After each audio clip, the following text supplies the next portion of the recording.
Greetings, everyone, and welcome back to Ultraranger, the podcast all about Ultraman's past, present, future, Godzilla, and all kaiju in between. And as always, I am your host, Ultragar. And I'm your co-host, Ultra Lane. Hello, I'm back. So is Gar.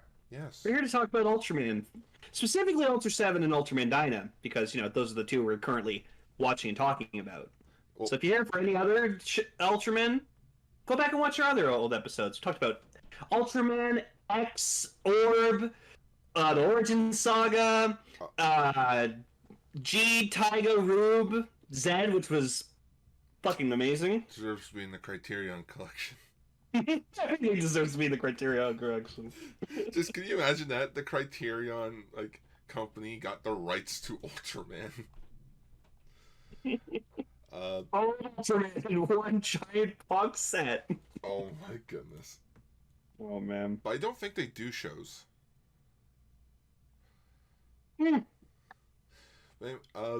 Anyways, we're talking about Ultraseven episode 45 and Ultraman Dyna episodes 44 and 45. Yep. Because, we want to get back in that even number. Yeah.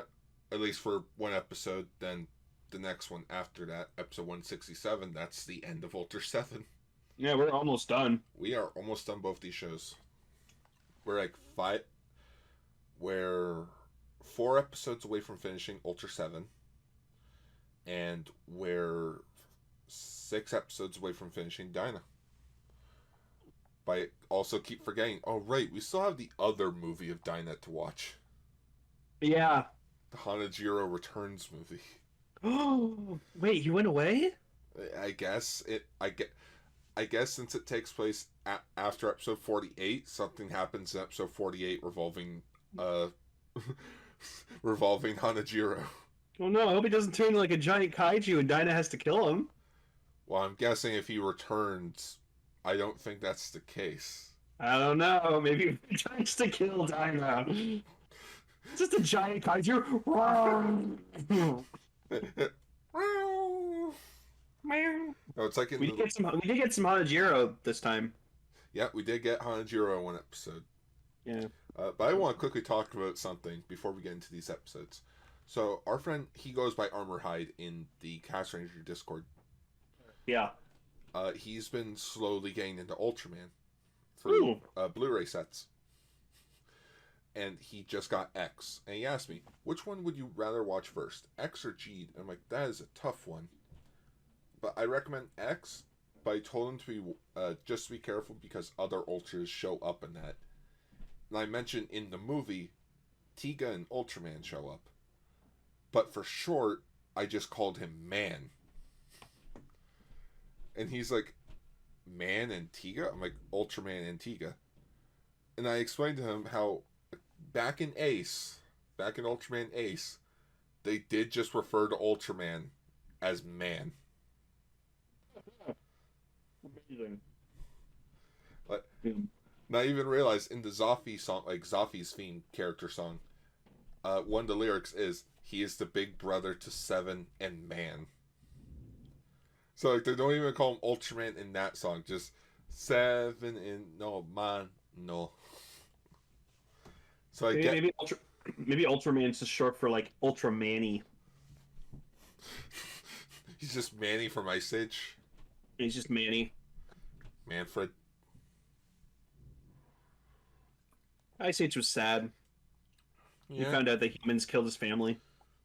But don't worry, the humans went extinct after the first movie. Yeah, apparently. He never poops.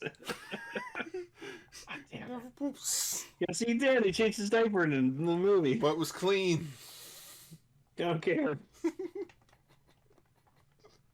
Anyways, let's get into Ultraseven.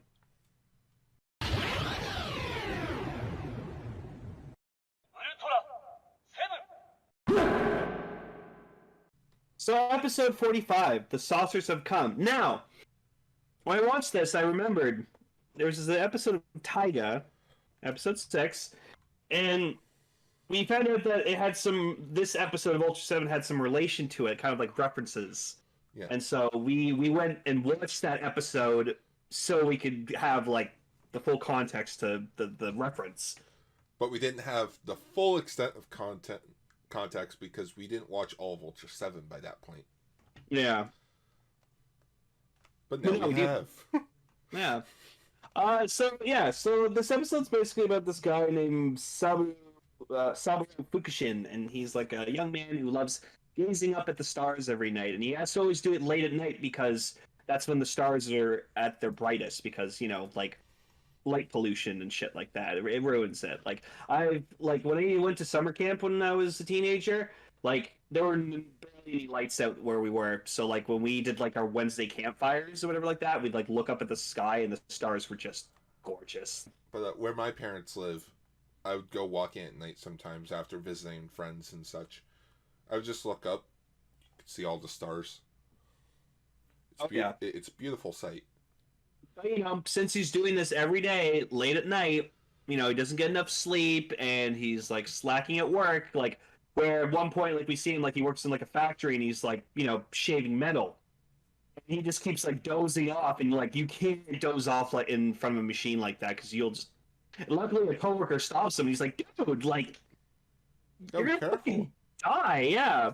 And then the first point of the episode, he's just like riding his bike, and then like on this like path, like where like this kind of river is, and he just like falls over, and just lays down. He just collapses. I give up. And he also has like this neighbor that lives across from him. He's like a mechanic or something like that. He's like. According to the cast, his name is Gen. Gen, okay. You know, he's hammering something down, and so like Fukushin tells him to like, or Saburo tells him to like keep it quiet, which he's one of those fucking neighbors that goes, "Oh, noise!"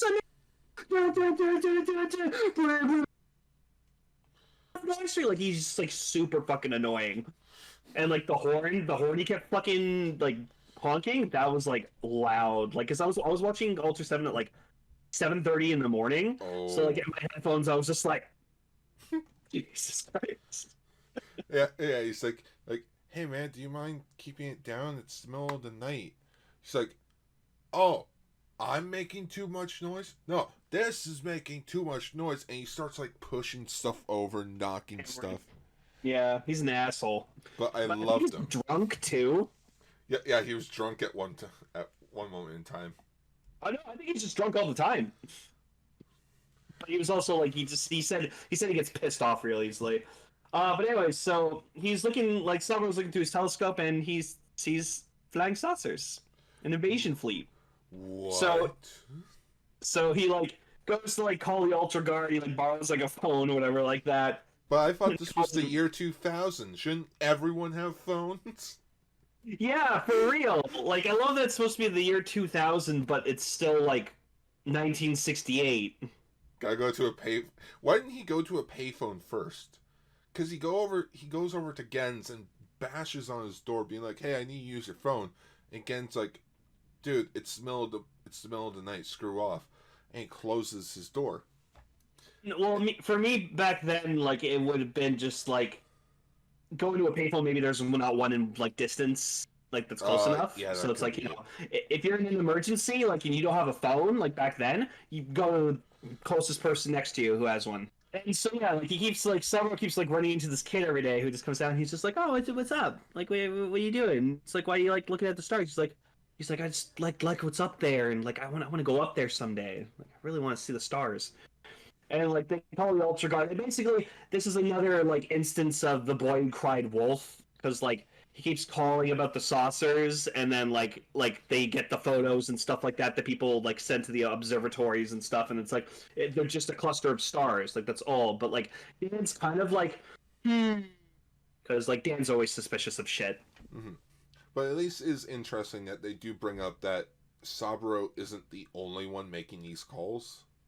There are other people trying to address that. Hey, we see a fleet, and it's just, you guys don't see anything. Yeah. But I like how the second time when he sees the fleet and Gen comes running up his apartment without permission, he's like, "What are you doing? Look in the telescope, you'll see a fleet." "Yeah, right. Use your other eye, dumbass." Call the fire department. Call the Ultra Guard But then this blew my mind. He pulls out a camera, attaches it to the telescope, and Yeah. takes pictures. I'm like, hold on, that's a thing? I look into it. That is a thing. Yeah. That is a real thing that you can do. I didn't think that was capable back in 1968. Neither did I. And now I'm considering getting one. Oh, a telescope would be cool. Like a telescope with a camera attachment. Can finally get a decent shot of the moon. Yeah, you could probably get one that you can like attach your smartphone to. So yeah, so then like eventually like the Ultra Guard's getting so many calls that like the public telephone guy is just like he's like okay, cool, all right, bye. He just like hangs up and stuff because like they're not believing, and even Kiriyama's just like he's like yeah, we got more pressing things to worry about than like all these stupid calls. So, you know what? We're going to get all their calls screened by a TDF member. Yep. Just tell them, yeah, we're working on it, no problem, cool, and they'll move on with their lives. But I think the calls were already being screened because when Fukushin called the first time, you see Soga in the empty room, like the meeting room where it's all dark. He pulls out the phone. He's like, "What is it? It's the middle of the night. Yeah, why are all the lights off? Guys, I knew the show was on a budget cut, but are we really this far in the red?" Yeah, I thought Ultra Guard was always like a 24/7 kind of place. Yeah, why is nothing booted up? Why are there no night do you not have yeah, like, don't you have like a night shift group or something like that? Why? If it were me, I would have had the one janitor just cleaning up while Soga's sitting there. That would have been funny. It's just, who are you? If you were modern Ultraman, they would have done that. Just, who are you? Scruffy. The janitor. Zoffy, the janitor. Yeah, Zoffy's just there keeping Seven at bay. Just, hey Seven. Cephalomeal? I go by Zoffy now. Yeah, So we eventually find that the kid apparently is an alien, the psych alien Paralinga. Yep. He comes from the Nebula Pegasa planet number 68, which is also his name. He looks awful. Like he looked like just some kid made like a bird out of fucking different like colored Play-Dohs and just made it into a fucking alien. I'll admit they did have at least a smart plan. Just, we underestimate the higher-ups by making the locals believe that they see flying saucers. But when the higher-ups see it, they don't see it. Yeah, they trick people into making their ships look like just stars. So that was clever. And Fukushin, he's like, I don't believe you. Where do you think all the other people that have been saying that they've seen saucers gone? And like he even pulls out a phone, being like, slides over to him. Go ahead, call the Ultra Guard. See if they believe you. And like he even cites this is a boy who cried wolf thing enough times. They're just not gonna believe him. Yeah, and that's what happened. He does call, and then eventually, they're like, oh, it sounds like he said something natural, but then like the second time it sounded like someone was telling him to say it, and they're like, I wonder. And then we get the trippiest fucking sequence ever. They're like, all right, let's get out in a fucking thing and we'll fly, we'll fight these saucers like head on, and then like it's Dyna and Soga, I think. And like they're in one thing and they're like shooting, and then just all of a sudden Ultraseven comes in and it's all like really trippy and lighting effects, and I didn't know what the fuck was happening, and I was like, oh, okay, I'm smoking. Enough of that. It's Akiko Jishio. It's what you expect. Oh, it's that guy again? Yeah. God damn it. This actually marked his last episode of Ultraseven. Thank God. I mean, how sad. Yeah. It's so weird. It's so trippy. And yeah, the ships blow up or something. They get blown up, or I guess they ran off. It's never really explained. But You can tell this is how far the show was really pulling budget cuts. Because I Yeah. swore it was the same 3 scenes of Seven fighting, where he was fighting nothing. And he said, "Ugh." Yeah, yeah, he's like throwing punches at the screen and such. And yeah, and just It sort of just ends. Like, like Fukushin is shown as being a hero for finding the aliens, and then the episode just abruptly ends on like a high note music where he's riding his bike through like all this junk everywhere. yep. Yeah, it was a nice episode because it's just about a man who wants to, you know, get off of Earth, go see space. Earth sucks. It does suck. Why do you think? Why do you think we're called the Dirt Planet? Oh yeah, so But yeah, like we mentioned, 2019, Taiga sort of did a sequel to this episode. More of a tribute than a sequel. yeah, because I thought it was like a direct like sequel to that episode, but it was just more of like a I don't know, attributing it Yeah, it's an homage. homage, but it was nice, and we got more of the president lady doing stuff. So Yeah, yeah, and like I mentioned, the child actor Hiroyuki Takano, he would go on to become the keloid alien Ultraman Taiga. oh yeah, Yeah, that's cool. so well, he got to be one of the coolest aliens of the Heisei era. Yeah, no, we're real. And Fukushin, apparently he went on to become the main character in like a 1993 special called A Man Who Wanted to Be Ultraman. Oh, Like, I looked a bit into it and it looks pretty cool. huh. But from what I understand, there's no DVD of it. It was released on VHS. Okay.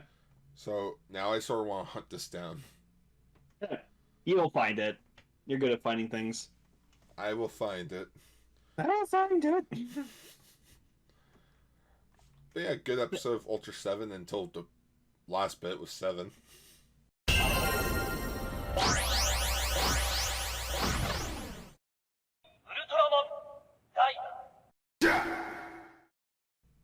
So episode 44, snowing on Venus. They went to Venus. Because apparently they want to make it livable or something, and I was like, but why? To expand on the Neo Frontier. Oh, but don't do it on fucking Venus. Venus is shitty. That's why they want to terraform it. So yeah, so like we get like the most of the crew because like Mai and Hibiki are left Hibiki stay behind. with Hanajiro. Yeah, Hajiro's on my shoulder most of the episode. And then he's on Captain Hibiki's shoulder. But we get so we get like the scientist, and like I really thought he was gonna end up being one of those like douchebag scientists that we usually get in these kind of episodes, where he's like, no, look at this, like, oh my god, use that works good. But no, during the episode, he's pretty fucking understanding. He's just like, you know what, this shit's too dangerous. It's gone a bit too far. It's unfortunate, but oh well, gotta move on. I just find it funny that his name in the episode is Mark. Dr. Mark. Yeah, Mark Asakawa. Yeah. Which we've seen him before, actually. Oh. He was Carlos in the Ultraman X movie. Oh. Who's that guy? Yeah. Oh. No, else we watched too. Pardon? I think he was in something else we watched It too. was like the Kamen Rider Grease movie, I think it was. Yeah, that's right. He was in the Grease movie. Yeah. Yeah. Good memory. But yeah, so like he developed like this bacteria that like he like displayed on Venus or whatever like that to do some like testing to see if they could like change, I guess, like the atmosphere of the planet or something. Hey kids, you ever seen Star Trek Wrath of Khan? Yeah, Yeah. that. Yeah, that. Oh, the Genesis Project? Yeah, they just want to slowly terraform a planet. Yeah. So like they try to go down there in like their ship or whatever like that, like the Kranov, I think it was called. The Krakow. The Krakow, yeah, that's right. They used that before. Yeah. Um, and so like they're going down there, and there's obviously some kind of kaiju just flying around, causing trouble. It looked like Gamera a bit. It did. Which Glycus. Yeah, Glycus, in which, judging from the time period, 1998, it could have been possibly an homage to the Heisei Gamera design. Yeah. Um, and yeah, so like they can't be in the atmosphere too long because it's like super hot and like deadly, and like any missiles they shoot like due to the atmospheric pressure, they crush and explode because like they just can't do it. So they like have to get out, uh, uh, and they fire like a barrage of missiles. And then they use like the last of their engine power to like get themselves back out into space. And like Nakajima's just like, yeah, we can't go back there with the Krakow because like if we do, like we will pressurize and blow up. Yeah. Oh, but we gotta get to the ice castle, which is like this this giant drone thing that looks like a castle. Yeah, they were able to get like the data and stuff, and so like they're all like, no, we don't have time, we can't, we have to get out of here. And Asuka's just like, no, we come here all this way, we need to get this guy's data. So like, and like the scientist, like he's upset about it, but like again, he's being pretty cool about it. He's like, well, I appreciate you like the effort, but like it's too risky. And I'm like, oh, like you're not an asshole, cool. And then they find out that like the castle's been like pretty much like fucked up to like no repair, and like the data's in the kaiju. Yeah, basically he created some sort of like particles or some sort of like amoeba type of creatures. Yeah. In which it got mutated through being on Venus, but it was later revealed to be the alien spheres. Those assholes. The things from episodes 1 and 2. Yep. Fuck those guys. I wonder if they'll be coming back for the finale. Most likely. Yeah. So, the thing about this episode I like the most, because they never really do it, but they did it this one time, and I was really happy about it. They like Asuka like flies in or whatever like that, and they're trying to like shoot at the ship and the kaiju, but like it has like this like barrier force field thing where it like the like lasers droop down so like they can't hit them. So like Asuka gets shot down, and he's just like, no, I'm not going down without a fight. So he turns into Dyna, and you just see like all of them are yelling like Asuka, no! And so like Dyna has like the gut swing or whatever like that, and he just like places it down, and they're all just like, oh, Dyna saved Asuka! Oh, and I'm like, there you go, good job, Asuka. You covered your tracks for fucking goddamn once. He just shoves the ship into the lava. No evidence. But no, I'm actually happy that for once he like transformed into Dyna and then like pretend, oh yeah, I saved Asuka. He's all right, guys. He's down here. So like good. And yeah, like halfway through the episode we get Dyna. So that was kind of a eye opener. And his color timer doesn't go off for like 10 minutes. Because it's Venus. Yeah, it's not Earth. Oh, you know what? I never thought of it that way. It's not Earth. Yeah, it's not Earth. They're on another planet. Yeah, because one of my friends on Twitter, she's like, so what happens like what is it with like an Ultraman when like their color timer goes out? And I'm like, well, it used to be like they died if like but now it's just like, oh, they run out of energy and then they just don't transform anymore or whatever. Yeah, they sort of now go into like a coma state if it goes out. Yeah, because like we saw that in the Zero movie, because like Zero's color timer went out, and then you literally just saw him just fall unconscious. So yeah. But usually it's because of Earth's atmosphere and oxygen, they can't last on Earth for more than 3 minutes at a time. Mm-hmm. But he gets the worst of it though, doesn't he? Yeah, because he can't transform for another 12 hours. 12 hours. That fucking sucks. Like, I think he said the room was like 4. Yeah. Yeah, I don't know. But I think when Riku got the Z Riser, he could transform whenever. I think it's just with the G Riser he couldn't. Yeah. Because he's a science experiment. He's a freak. A freak. A But yeah, but even though it's Venus, Dyna still can't really fight to his fullest because, Venus is a dense planet. Yeah.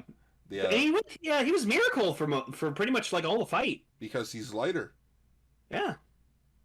The only problem is he they even bring it up. It's like Miracle's a bad choice. Yes, he can get around quicker, but he's weaker in this state. Yeah. Would have been cool if he was like blitzkrieging for like all three of his forms. I feel like that would be too much energy though. Yeah. Because I feel like he has to only use one or the other. Or just like it takes like too much energy consumption. Plus, we're not spending money on three suit actors. Yeah. Or two suit actors. I mean. So like eventually like no, not Karya. What's the name of the other one? Coda. Coda. Thank you. I always get those two confused. So I hate when there's like multiple characters whose like names start with the same letter. I'm like, no, don't do that. So they he asks like he can see like or like Dyna's getting his fucking ass kicked, and so they're like, oh like Karya, Rio, go in there, like help support him, and like use your willpower and stuff to like really make the lasers like hit them, and they're like ah! And they like really go for it, and so like they manage to blow up the alien sphere ship, and then like it's like renders the kind of puts the kaiju back to his senses. So yeah, it's just because I think the sphere was controlling the Glycus, yeah. In which like it sort of calmed down, then Dyna, Solgant Ray blows up. Blows it up. And then it starts snowing on Venus. Yeah, and they're like, oh my god, look, wow. Oh, pretty. What about Asaka? He's like, I'm not done yet. Oh, I'm good. Again, how funny would it have been if Dyna picked up the ship, yeeted it into the stratosphere, and then he teleports himself back into the ship. Be like, whoa. Holy shit. Yeah, so like this is a nice episode, very like simple. Like the fighting was good with Dyna. It was definitely a good change of pace for fighting because of being on an entirely different planet. Yeah, and I gotta say the set for Venus was really good because it was very rocky. Like it had like a nice like fog effect around it, so it looked really foggy and dense. So that was really nice. The lava pit. Yeah, no, the lava looked pretty cool because like, he got like his foot stuck in like the lava pit. He's like, ah! Good thing this doesn't affect me when I turn back to my human form. Man, I'm glad like back then we didn't have like because like I kind of was starting to get tired of it like in modern Ultraman where like you get to see like the human host in the body and they're like ah. So like I kind of like that like we could just feel their pain and stuff like that like because you can tell when they're just in the Ultraman suit. Nowadays to get a bit more screen time. Yeah, it's like, oh, we need to show the character inside the Ultraman more, so you feel for them. And it's like, we already can feel for them. We're watching them fight. We get it. It's just to adapt to the times. Yeah. But I do agree with you. It's definitely a more of a... You feel their, like, emotions a bit more without having to always cut back to, like, seeing them. Yeah, that's why like I liked that like in Rube like they always like talk to each other in their like Ultraman forms and like they always like would argue and push each other and stuff. Like that was great. That was the great thing about Rube was like that brotherly bonding was just so good. But then we get to episode 45, Chirasa's Tears. Yeah, this was a weird one. Well, for starters, it was written by Shozo Uhara. This is the only episode Dyna he wrote. Huh. It's also the lowest rated episode of Ultraman Dyna. Yeah, because like we focus on this guy that like I don't even ever remember seeing before. He has always been the background, but that's pretty much it. It's Chief Officer Miyata. It's his birthday. It's his birthday. And the kind of slightly pudgier chief Gondo. officer's like, well, my birthday was 3 days ago. I didn't kill you like this. And they're like, oh, sorry. Yeah. Mai's like, yeah, I have like a mental note of all like the people's birthdays that I like. And I'm like, Also, Gondo, did you ever take in consideration we hate your guts? your super guts. We hate your super. Title of the episode right there. We hate your super guts.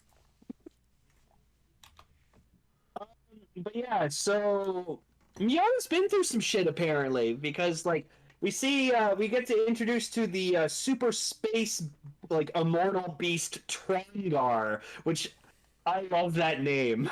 Trongar. You know, it's a fate me to get all the for Trongar. Sounds like an 80s cartoon villain. I am Trongar. I come from the planet Gygarl, and no one shall stop me. Exactly, with my Gygarl Empire. Not even Ultraman can stop me now. Ha ha ha ha ha. I want Trongar to come back.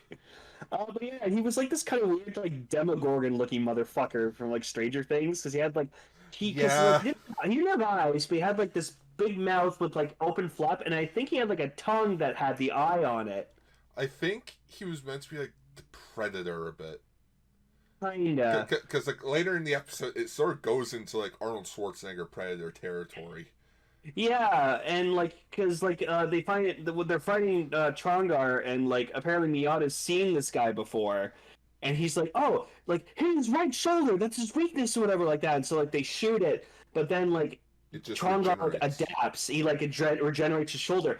So like I noticed that he grows like another piece of armor on his body at one point. So I think he just all used to be flesh, and that's like a defense mechanism where he just keeps growing like pieces of armored skin over him. So like they almost get killed because like they go up to him and it's like it sounded like you wanted us to like die Kamikaze. fighting this dude, and like He's like, no. so, yeah, so they put him on like kind of like a little mini trial, like an assessment, and like so like this guy has gone through some shit apparently. So apparently he went to go test like the Neo Maxima system or something on the moon, and he like disappeared for like 2 weeks, and he ended up like being stranded on like a alien planet. Yeah, the planet Gygarl. Yeah, Or Gygarl? and I'll give this guy some credit. He's got kaiju attack dodging skills because Trongar was shooting fucking light, which I loved the sound effect that they used for like the lightning effect. And so he's dodging these fucking lightning blasts like fucking super easily, and then this alien woman comes out of fucking nowhere and shoots the shoulder, and that's where he gets like the idea of where the weak spot is, and then he fucks off, and he's saved by this alien woman. Yeah. Supposedly. Tarasa was her Yeah. name.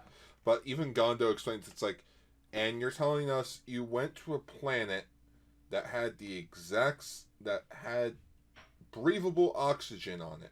Yes. Even kids know that there's no other planet in our solar system like that. You're stupid. Yeah, also when he was found on Mars, and he's like, oh yeah, she took me to Mars.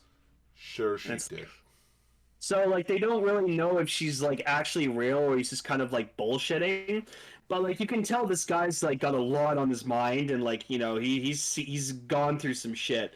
Hey man, you would be thinking about the same thing too if this happened 10 years ago. Yeah, that's the big thing. This happened 10 years ago. Yeah. And he's still thinking about this because he addresses to Hibiki that he has nightmares about this. He's got PTSD. Yeah, and that's kind of like the message to take from this episode is like you could have something so bad and horrible happen to you years ago, but it will still linger on your mind forever. Like so much so Miata actually goes out onto the front lines. And he's like, why are you doing this? I'm like, because I need to prove that this happened. Yeah. And then eventually he gets like a communication from her. Yeah, Tarasa shows up, and apparently Trongar beat her back on their planet. Yeah, so like she's dead? Yeah, but her Force Ghost came back to give him the winning, basically, the Ex Machina weapon. Yeah, Chirasa's tears, which was like this cool like jewel thing, and then gives him like her gun, and it's like, use this, you can beat him. And now for what I was pissed off about, because like I mentioned in the last episode of Dyna, that Asuka covered his tracks pretty fucking well for like, transforming the Dyna and stuff. But literally, he's with fucking Karya. They're crashing. He turns into fucking Dyna right away, and I was like, okay, Karya's right behind you in the other seat, dude. 2 for 2. It's consciousness that fast for you to do that. Also, security cameras in these jets. Yeah, no, it should be. Worst secret identity ever. Oh, like, Oscar, every time we see you crashing, we just get this giant blinding light. And then all of a sudden, the things go out, and then when they come back on, you're still in the fucking jet. Or he moves so fast when transforming into Dyna and goes back, nothing's happened. I think when you're transforming into an Ultraman, it's just it's like Gavon, like it's like a space sheriff, like it's just like millisecond. Anyway, he turns into Dyna, and like even Dyna's having a hard time fighting this Trongar thing. Yeah, and we got like a cool like camera shot where like he opens up his like tongue, like his mouth, and like the tongue's like shooting out towards Dyna. That was a really cool shot like that. You are one ugly motherfucker. Bad idea. And then like freaking Nakajima's there. And he's just like, fire his fucking ass. While he's tiny. He's tiny. Yeah. But yeah, with Chirasa's tears loaded up into her gun, Miyata can see where Trongar's heart is. So he shoots at his heart. It's like in his rib area. Yeah. Yeah. And that gives Dyna the opportunity to finish him off. And what does Miyata do with this gun? Gives it to Captain Hibiki, be like, there's proof. And he's like, yup. Oh, I'm at least happy Hibiki took his word for it. It's like, yeah, that's possible. It's because Hibiki's a fucking awesome guy. We talked about the last episode with him. Yep. And it's just, you believe me? Have you seen what we faced? Yeah, it's possible. Yeah, no, absolutely. At this point, anything is possible. But yeah, Chirasa, Australian actress. Oh. Her name is Michelle Gazips. Zips. But anyway, biggest thing that I know her from, after looking at her small Wikipedia page, she was the English dub voice for Iris in Mega Man X4. Oh. The dub actress? Huh? She was the dub actress in Mega Man X4 for Iris? Yeah. Oh my god, so she's like, Sarah, yeah, you have to live for me. Iris! Oh, it's the worst voice acting fucking ever. It's pretty great. Pretty good episode. I feel like both these episodes were a good change of pace. I just feel like we should have gotten to know this Miyata guy a bit more to kind of feel for him. Yeah. Like I do, but I think we could have more if we knew him more as a character. Especially when, like, hell, I think this is the first time we've ever actually heard his name. Like, I think it should have been like Karya or something like that. Like, I think that would have been more interesting to focus on like one of them. Have it be Rio. Have it be Hanajiro. Happy birthday, Hanajiro. No, man. We're on the final stretches for Dyna. Yeah, sort of just in the final stretch. But yeah, this has been Ultraranger, episode 165. I hate your super guts. I hate your super guts. And we'll see you all next time. And as always, schwa for now. Schwa for now.